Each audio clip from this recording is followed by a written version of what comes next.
Nick seemed to have a vision of taking advantage of every good thing that happened and building on it.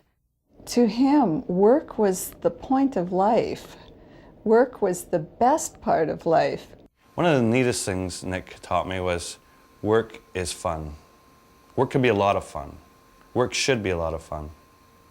He was a great teacher and taught us many great lessons. My dad taught me to be honest, and his word was always his word, and we try and do the same. I'm pretty proud of how he came from, knowing very little, having very little, to learning a lot and enriching the industry that he chose. Nicholas Joseph Zubko was born March 5, 1922 in Pinsk, Poland, to Joseph and Olga Zubko. A quiet, serious little boy, Nicholas loved to play with anything mechanical and showed a genius for taking things apart and putting them back together again. When Nicholas was 2 years old, he welcomed the arrival of his brother Michael. Nicholas loved having a playmate, but he took his role as a big brother very seriously and felt a responsibility for Mike that lasted a lifetime. In the mid-1920s, the political climate in Pinsk had become more volatile.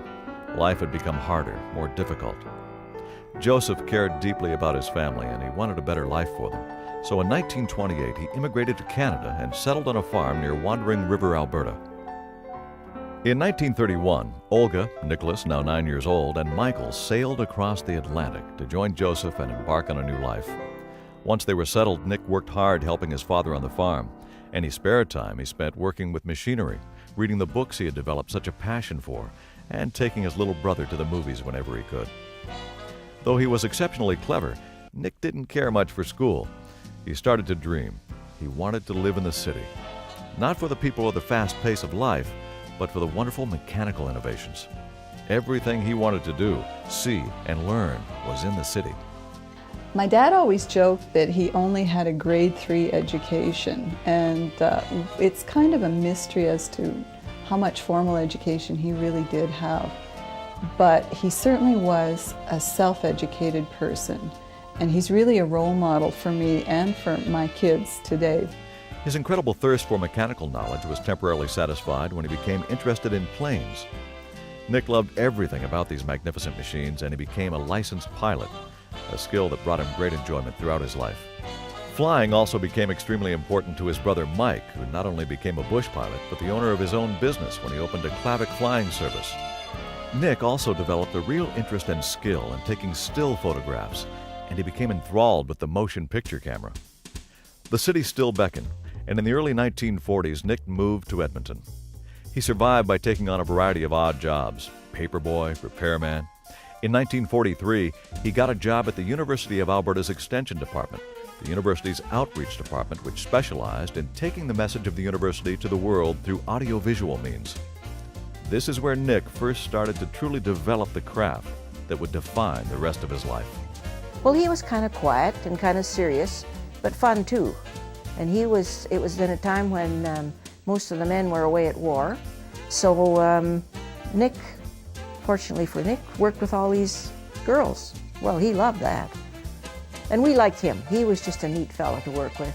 My older brother worked with him for a few years when they were together at the Extension Department. And Nick, as a matter of fact, got me my first jobs showing moving pictures and using the University of Alberta's vehicles to do it. I used to get $2 a showing for setup and takedown and showing the movies. And that was through Nick, which I was able to earn a few shekels when I was 16 years old.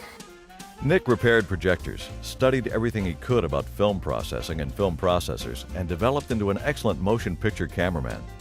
Always eager to learn more, Nick went to Hollywood in 1951 to talk to engineers, filmmakers, and technicians. The postcard he sent to his mother still survives. When he came back to the university, he met Joan Jackson, an aspiring young apprentice to child photographer H.B. Brown. Joan was young, pretty, and full of life. And as they got to know each other, Nick became very attracted to her. I believe the first date I had with Nick, we were to go to a movie. The first thing he wanted to do was pick up some medicine for his nephew in a Klavic. And we had to go from one drugstore to another to find this Infantol. for his little nephew. And so we spent a great deal of time doing that. And then he had the idea that we should send some vegetables and fruit with this. So we started searching for this, and we made up a box. And by the time we got this onto the plane, we drove it out to the airport to go north. There was no money left and no time for the show. And I think that had a profound effect on me. I thought, this is the kind of a guy that can put priorities first. Joan and Nick fell in love and were married in 1953. They moved into a small house that Nick had built for them and started having children. First came Kelty, born in 1954. Josh arrived next in 1955, then Zoltan in 1957, Daryl in 1959, and finally Scott, who joined the family in 1963. I can remember the first time he held our daughter, and he had big hands, and he held her like she was porcelain. He made them feel precious. While Nick was working at the University of Alberta's Extension Department, he started to freelance his services as a film processor, cameraman, and film producer. Working at the Extension Department gave Nick a steady paycheck, a pension, paid holidays, and security for his growing family. But Nick had always been a free spirit. He was driven by his own ideas and was finding it difficult to juggle his freelance duties with his job. So in 1957, after 14 years with the university, Nick resigned. He went on his own, entering the film industry, an industry that at that time didn't even really exist in Alberta. Soon the work was flowing in. Nick worked camera for CBC News, produced documentaries, made films including the award-winning The Fisheries of Great Slave Lake. Exhaustive tests were carried out on the fish themselves. The weight and physical dimensions of thousands of fish were recorded. Nick also shot stock footage for Walt Disney Studios and did commercials for CFRN television. Hey, Al, what are you doing to that fur coat? I'm simply trying to demonstrate what faulty storage has done to this fur coat. Oh, what a mess. By the way, I'm Joe McCallum. And I'm Alex Starco. How about telling the folks how to avoid faulty fur storage? Very simple, Joe. Let's take a trip through Page's modern fur storage plant. For the finest in refrigerated, humidity-controlled fur storage, plus polarized fur cleaning, repairing, and restyling, see Page, the Cleaner and Furrier, on 118th Avenue.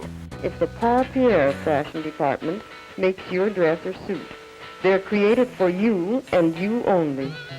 This is Mariana, designer in charge of the Paul Pierre Fashion Department.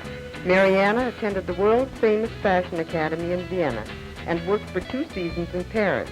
Right now, she is carefully taking measurements for the creation of another Paul Pierre original. Hey now, are these Paul Pierre creations expensive? Not at all. For instance, afternoon dresses are $10 and up.